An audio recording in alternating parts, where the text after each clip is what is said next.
Amahoro y'Imana niyongere abane nawe nshuti mukundwa, ndizera ko umeze neza. Ni wa mwanya w'ikiganiro ibanga ry'ubutsinzi tugarutsemo nk'uko bisanzwe. Wowe wamaze gukora subscribe kuri iyi channel, Imana iguha umugisha. Nawe utarakora subscribe wareba aho hari akazogera ugakoraho, kugira ngo umwanya ku mwanya uhora ukurikirana bino biganiro tubishyizeho. Ikindi wadufasha kubihereza inshuti zawe, ugakora share, ukabisharinga inshuti zawe. Ibyo ni wabikora, Imana iraguha umugisha kandi mwinshi mu izina rya Yesu. Nyemerera dusangire ijambo ry'Imana dusanze muri iki gitabo cy'Ibyakozwe n'Intumwa ibice 16 umurongo wa 25. Haravuze ngo, ariko mu gicuku Pawulo na Sila barasenga, baririmbira Imana, izindi mbohe zirabumva. Imfatiro z'inzu ziranyeganyega, inzugi zose ziherako zirakinguka, iminyururu ya bose iradohoka. Imana yo mu ijuru ihabwe icyubahiro. Pawulo na Sila barasenze. Cyari igihe bahuye n'ibyago, bafashwe bajyanywe mu ibohero, muri gereza.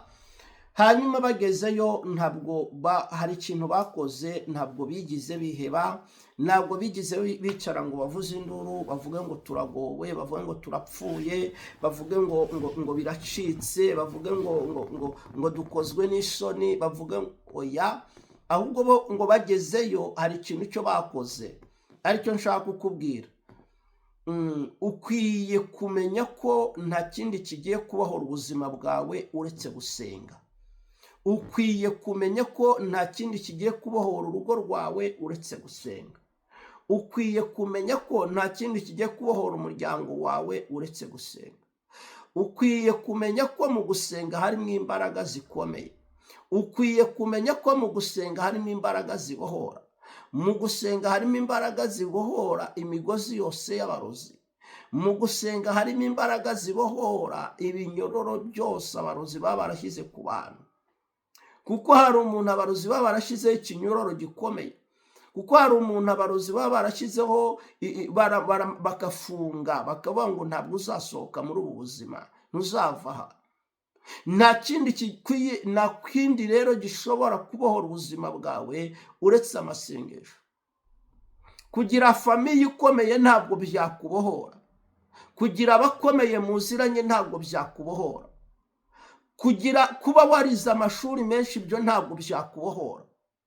Tubonye benshi bize amashuri menshi ariko baboshwe. Umva nkubwire, kuba ufite amafaranga ibyo ntabwo byakubohora. Tubonye abantu bafite amafaranga ariko baboshwe. Ariko ndashaka kukubwira imbaraga zisumba iz'amafaranga. Ndashaka kukubwira imbaraga zisumba iz'amadiplome. Ndashaka kukubwira imbaraga zisumba iz'abakomeye bose. Izo nta zindi ni imbaraga z'amasengesho. Isengesho rishobora kukuvana ahantu mwene wanyu atajyaga kukuvana. Isengesho rishobora kukuvana ahantu so atajyaga kugukura. Isengesho rishobora kukuvana ahantu muyomba wawe atashoboraga kugukura. Isengesho rishobora kukuvana ahantu nyogosenge w'iwawe atashoboraga kugukura. Isengesho rishobora kugukura ahantu nta muntu ukomeye n'umwe yahagukura, ariko isengesho rikagukura. Tubonye abantu isengesho rikoreye amateka. Tubonye abantu isengesho rikijije indwara. Tubonye abantu isengesho rikoreye ibitangaza. Isengesho rishobora kugukiza indwara dogiteri ukomeye ku isi yari yamunaniye. Isengesho rirakora. Nta kindi ngo aba bagabo bakoze ngo bisanze muri icyo kibazo, bahamagaye Imana, barasenga. Barasenze babwira Imana ngo ngwino utubohore, ngwino ugaragaza imbaraga zawe. Bari ngo mu minyororo baboshwe, kandi ngo bari banacunzwe cyane. Nawe ndakubona uraboshwe kandi uracunzwe cyane. Hari abadayimoni bagucungiye muri ibyo bakuboheyemo. Niyo mpamvu igihe cyose ugerageje kubivamo byanga. Hari abadayimoni bo bagucungishije ngo utazabasohokana aho hantu, utazabasohokana muri ubwo buzima.